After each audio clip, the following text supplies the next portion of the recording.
Hello everybody and welcome. Today I wanted to show off my Autocall Foundation Series A050-9101, or as it says, 2050 FS. Now this panel is part of the Autocall or Simplex Foundation Series line. This is their lowest end addressable panel, holds 50 points, 2 NACs, and 3 relays. If we take a look inside, you can see our battery connector, our power supply connector, 3 relays. I can't remember what this block is for. Let's take a look. That is the RS485 terminal for your annunciator. This is your NCA chip. Now, what makes this panel pretty unique is that you can actually program this panel from your phone, assuming your phone has an NFC reader, upload it to the panel via the Autocall app, and upload the job to the panel, of course.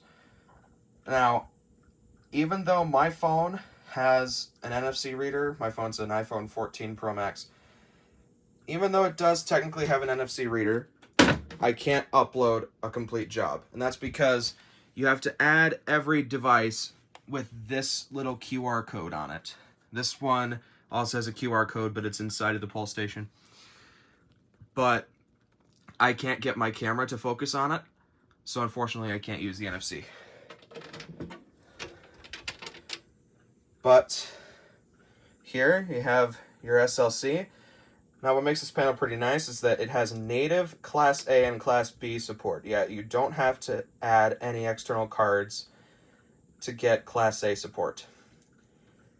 Here are your 2 NACs. NAC 2 is dummied out with a resistor. You can set your EOL value on each NAC. I have it set to 10K, it's what I have the most of. And here's your controls. Now, something I want to say, these are not built very well. And the reason why I say that is because this screen, now by the way, I bought this panel new in box. It came this way. This screen is very, very floppy. Now, it's not as floppy as it would be because I have it duct taped on the back. For 2 reasons. Number 1, because I didn't like how much it flopped, and because this LCD, one of the standoffs had broke and it was just sitting on one side. It was drooping off to this side. So yeah, these standoffs are not very strong. That's because it's also made of either plexiglass or acrylic. I can't remember which one. But here's the panel. Here's where you program it. Yes, that is the correct date. I'm tired. Anyways, this is where you set your options to go into program. Now, by the way, something pretty nice. On boot up, this panel will ask you to set your password. So there's no technically default password. It's all custom. Now, something that makes that kind of annoying is I don't think there's a backdoor for it. So if you get this used, be cautious. Anyways, I set the level 2 password to 12345. Oh, I guess you have to enter the Class 3 password.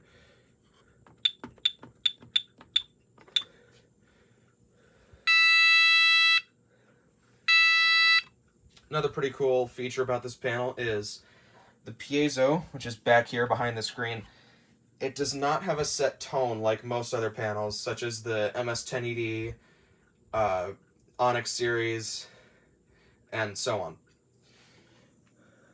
But it does get a service mode. Now, this does not, unfortunately, like other Simplex or Autocall panels, you get a service mode trouble on any level other than level 1.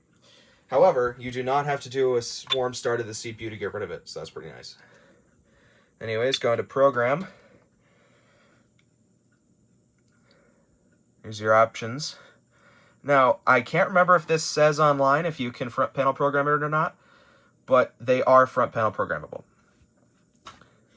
Number 1, you have your auto program. Number 2, you have your device program. Zoning output. This would be for your auxiliary power, relays, etc. Oh, another pretty annoying thing is that it times out. 6 is USB. What this does is allows you to upload from a flash drive on this reader.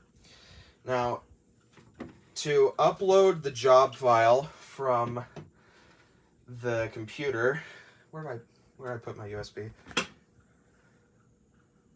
Here it is. You have to use one of these USBs. Now, not this specific USB, but it has to be formatted in either FAT or FAT32. I've tested FAT32 and it works. This is formatted in FAT32. I have not tested FAT. But thankfully, unlike other JCI panels, you don't need a license to program this. And another pretty cool thing, the software is on their website available to download for free, like PS or FS tools on Firelight's website. But what you need to do is you need to edit the job in the software, load it to this USB. You need to plug the USB into the USB port, and then you can either save the programming data or load the programming data. You have 2 options. You can load console data or JSON data. I've not figured out how to use JSON. They also do a firmware upgrade, although they do not have any firmware upgrades on their website. I'm not quite sure how to acquire those. This panel does come with a dress panel, however I don't have it in, and it's honestly really crappy because they have a really low quality ABS plastic that they use for it. I swear it literally felt like cardboard. But going back, you have system options. I can't remember what's in here. You can set your language. You can enable your screensaver. You can set your wiring class. This panel is kind of slow through the menus. You can set NFPA. This means, so NFPA stands for NFPA NAC, which will enable audible silence on sync protocols. But I'm going to enable audible silence. You can enable or disable your city card.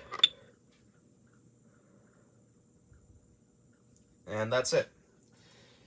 In disable, you can disable points. You can disable enunciators, outputs, gateways, etc. In modify, you can set your date and time, password. You can clear the logs. You can set your gateway config and manual logout. Under more, you have analyze, view lists, and view log. Analyze, you can analyze the loop, enunciator, etc. You can look at your panel information.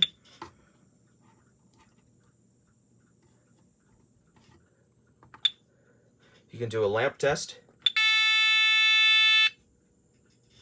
Now, a friend of mine, actually, so something I want to point out, I am one of 3 collectors in the community to have one of these panels. There's me, Equalstar's Alarms, and DewPoint 8900. Shout out to both of them. Equalstar's Alarms panel, he received it new in box, like mine. We all received ours new in box. His came with a broken zone light. This one on his panel does not work. Just goes to show the quality control for these panels. If we go back into Analyze, yep. Now I'm going to do a manual logout.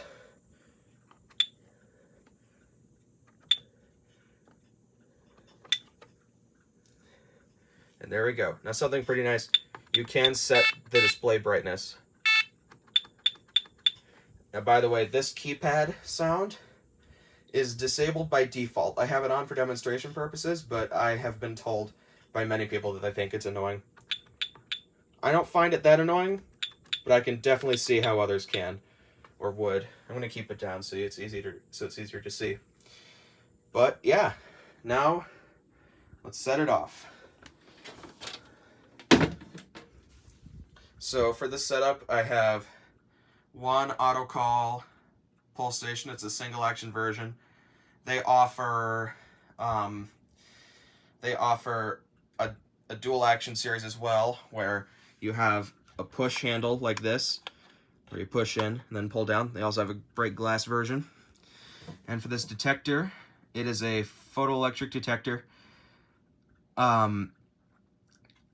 They offer heat sensors, photoelectric and heat sensors. I think they offer, now don't quote me on this, but I think that they offer CO detection for these as well. I can't remember though, so I could be completely wrong about that. I have these two True Alerts hooked up, and yes, I know they're simplex. I don't have the Autocall versions right now, and I'm saving my money for other things that I want to buy in the future, so just ignore that for now. It will be basically the same. But these are two wire SmartSync True Alerts. 4906-9127. Something I should also mention is that this panel uses the MX Addressable protocol. You cannot use IDNet devices on this panel, unfortunately. However, that does allow for some pretty cool options, as there are lots of European devices that use the MX protocol. On this detector, now I'm pointing this out for a very odd reason, but you can see how it pulls red on this detector. On this pull station, it pulls orange. I don't know how you can see that. That's not any trickery with the camera. It is actually orange. Anyways, let's set it off now.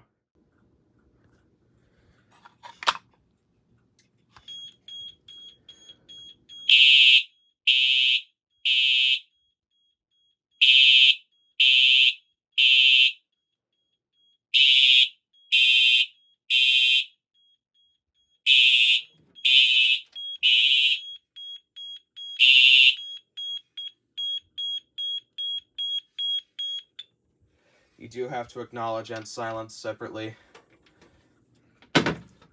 but we do have audible silence. Let's reset the pull station. You can see the orange lighting better. This is basically a 4099 pull station, just running an MX module on it. Now let's do a reset.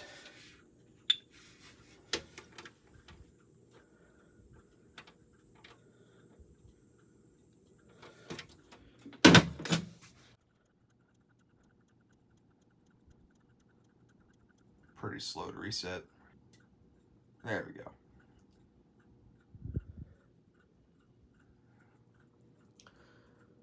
All right. Now let's take a look at, oh, first before I do that, let's set off the detector. Let me grab my can of smoke. Still working on that flip. Seems like a lot, but I have a ceiling fan running.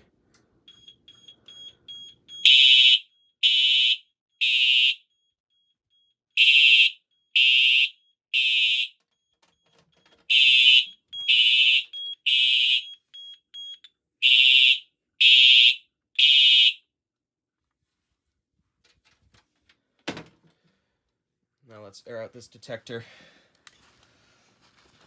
I can't grip it, 1 second. Okay, so this detector model is A050-5701. And by the way, if you guys are curious about other pull station or detector head model numbers, I'll have the data sheet in the description that offers the model numbers for the panels, notification appliances, initiating devices, and enunciators. That's your trouble tone. Now these detectors are very, very sensitive. If you, funny thing is, if you spray them without any previous alarms existing for a while, they won't do very much. You have to give them quite a lot of smoke. However, after they've been activated with smoke spray, you have to air these things out very, very, very well. I've pumped full, like 3 full lungs of air into this thing at times, and it still re-alarms. But anyways, let's put it back on the head, or the base, I mean. There's something else I want to mention that's pretty annoying. These detectors are pretty unreliable when it comes to their testing. This thing I got new in box. Everything I got new in box other than these True Alerts. But this detector's magnet test does not work. Very annoying. Anyways, let's do a reset now.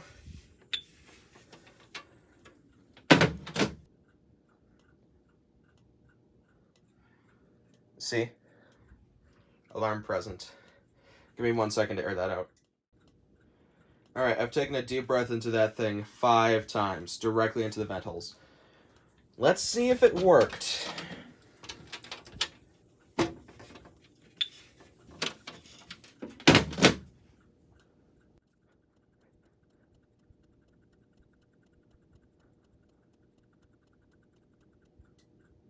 There we go. Alright. Now let's check out walk test.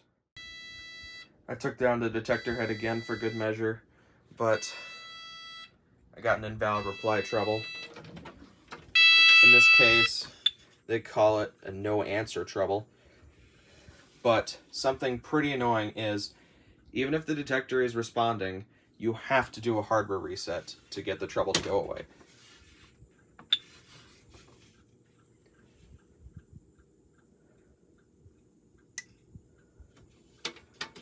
Okay, for real now. Let's check out walk test.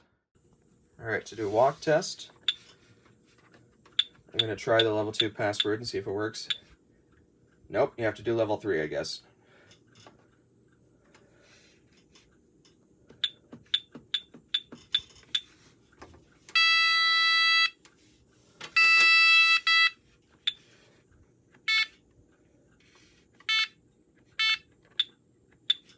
Alright, now you can say apply to all zones.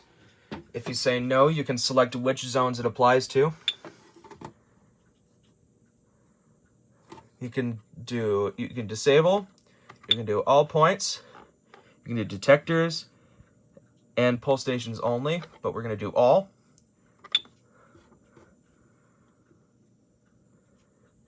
And here you set audible or non-audible.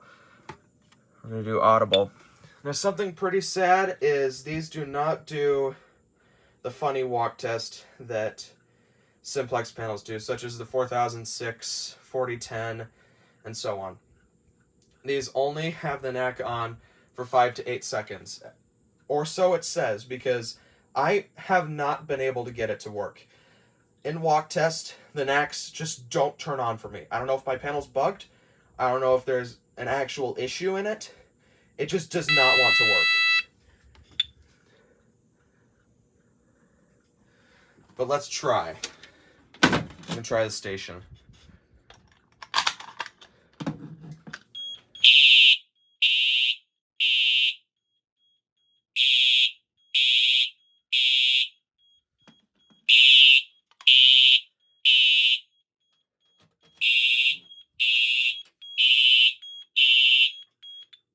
It's also very iffy.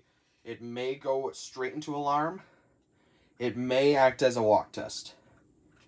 But I'm just going to leave it alone because I don't want to set this off anymore. But let's do a reset now. I'm not going to make you guys watch this reset, so I'm just going to skip to when it's finished. Alright, so now let's log out of this thing for the last time in this video. Oh, I went to the wrong menu.